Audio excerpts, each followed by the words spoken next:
My name is Keith Rogers. I am the Chief of Staff for Agriculture Commissioner Ryan Quarles and the Kentucky Department of Agriculture in Frankfort. The Department of Agriculture is an agency within state government that promotes Kentucky agriculture. Also is a regulatory agency that oversees gas pumps, amusement rides, and many other areas that help protect our consumer in the state of Kentucky. As Chief of Staff for the Kentucky Department of Agriculture, I have a very diverse job, one that's very enjoyable. My typical week will be in Frankfort in the office 3 days or so each week, oftentimes meeting with employees, working on the Commissioner's goals and objectives during his term in office. The Commissioner of Agriculture in Kentucky is an elected position, and he serves a 4-year term and can be re-elected to 1 additional term after his first, which is what he is in right now. We may spend time on budget, HR activities. We have over 215 employees at the Kentucky Department of Agriculture. And so those normal day-to-day budget HR activities, of course, take up a good percentage of my time. The strategic planning, the implementation of the Commissioner's goals and objectives take up also a significant amount of that time when I'm in Frankfort. Also, during the General Assembly session, when our legislators are in town, I am the point person for our legislative objectives, meeting with legislators, testifying in front of committees, those sorts of things when the General Assembly's in town.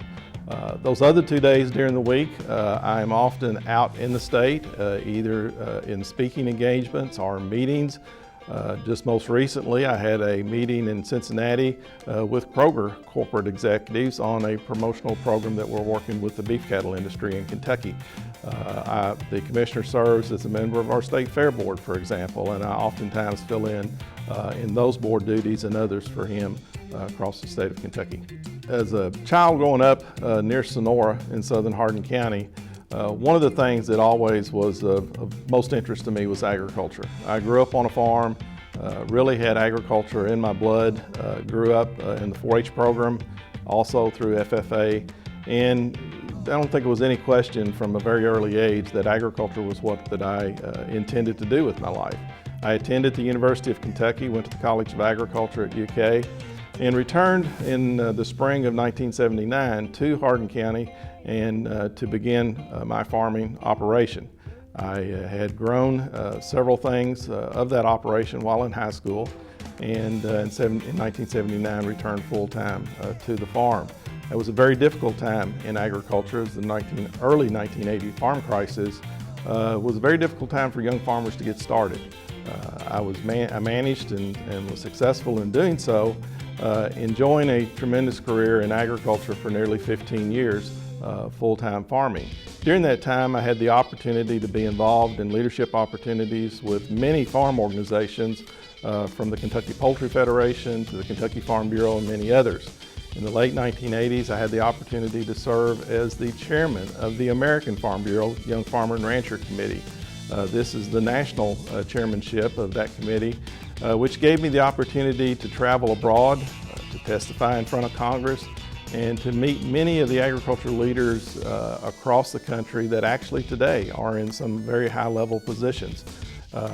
Through that effort and many others, I really gained a true interest in agricultural policy, which led me to more activities with agricultural organizations and the opportunity to work on the 1995 Farm Bill in Washington, D.C. for Congressman Ron Lewis. In March of '95, I moved to D.C., where I lived there for 2.5 years while working on federal farm policy. The Farm Bill was finished in the summer of 1997. And at that point, I had the opportunity to come back as his district director, which was the person overseeing his district staff and his operations here in Kentucky. Was able to turn that love or that interest in agricultural policy into a career, public service career, with Congressman Lewis for nearly 8 years in his office. After spending that time with Congressman Lewis, I had the opportunity, when Governor Fletcher was elected, to take the position of the Executive Director of the Governor's Office of Agriculture Policy in Frankfort. This agency oversees the tobacco settlement money in Kentucky and has been the lead agency in helping Kentucky agriculture diversify from a tobacco-dependent economy for the past 20 years. And in that position, we oversaw both the Agricultural Development Board, the Agricultural Development Fund, and also the Kentucky Agriculture Finance Corporation, which is the new lending opportunity that was created during my time at the Governor's Office of Ag Policy. Those two operations, along with the the tobacco buyout program, that was a federal program that came along about the same time, really were the catapults that helped launch the diversification effort across Kentucky agriculture, and I was honored to have that opportunity to work during that time. After that trip or extent in Frankfort, I had the opportunity to go to work for the Kentucky 4-H Foundation as executive director of that entity to do fundraising and manage the financial side of the Kentucky 4-H program. It was an opportunity for me to give back to 4-H, something that was very near and dear to my heart, where I had been state 4-H president back in the late 1970s. And for the nearly 8 years, I took that foundation, which was a very young entity when I took over, and we basically built that along with my board of directors into one of the most up-and-coming successful state foundations across the country in supporting the 4-H program. In doing that, it gave me a real pride in being able to give back to hundreds of thousands of young people across the state of Kentucky who are involved in 4-H, whether it's in livestock, whether it's in science, engineering, technology, whatever that program may be in 4-H, was able to put the financial resources into the program to help provide for trips and scholarships and other things through the 4-H program. And then in the fall of 2015, had the opportunity was invited to join Commissioner Ryan Quarles' staff as his Chief of Staff, and then move on to the Department of Agriculture in January of 2016. So everything that I have done throughout my career, from full-time farming through the world of government and politics, has really kind of led me, I believe, to the position that I'm in today. All the experience, all the skill set, leadership skills, all those things I really use today in my full-time work. The opportunities that I've had through my career have been much more than salary and benefits to me. I've done work and I've done positions because of the love that I have for either the organization or the industry that I'm working in.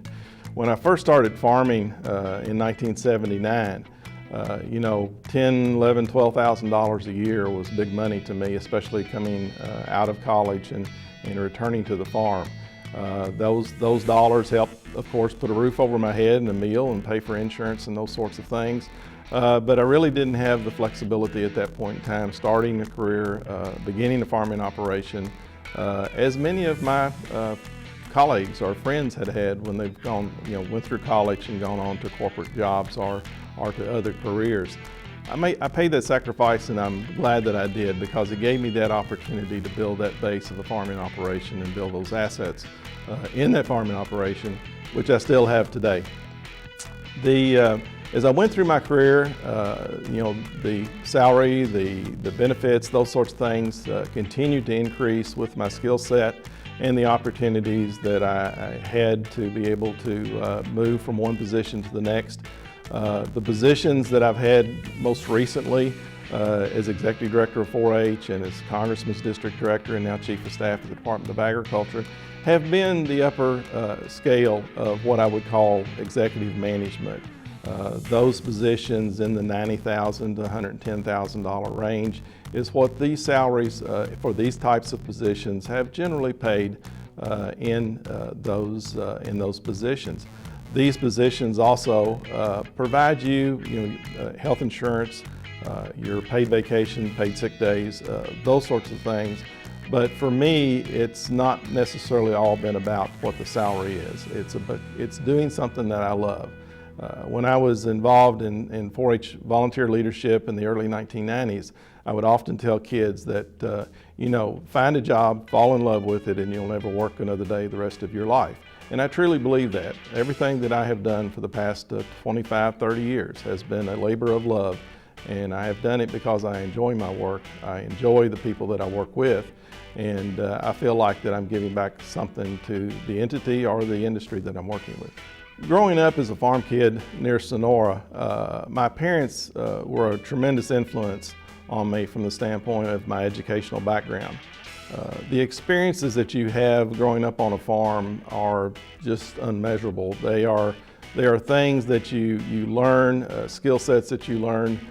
I've mentioned 4-H several times, but their motto of learn by doing really truly comes through as a farm kid growing up in southern Hardin County. It was those on-farm experiences that really gave me the base for my education and my skill set. Growing up through the Hardin County school system, graduating from East Hardin High School, gave me that broader sense of the social aspects or getting along with individuals. The 4-H program and FFA gave me the leadership skills that I felt that I needed to be successful in whatever career at that point that I might choose to go down.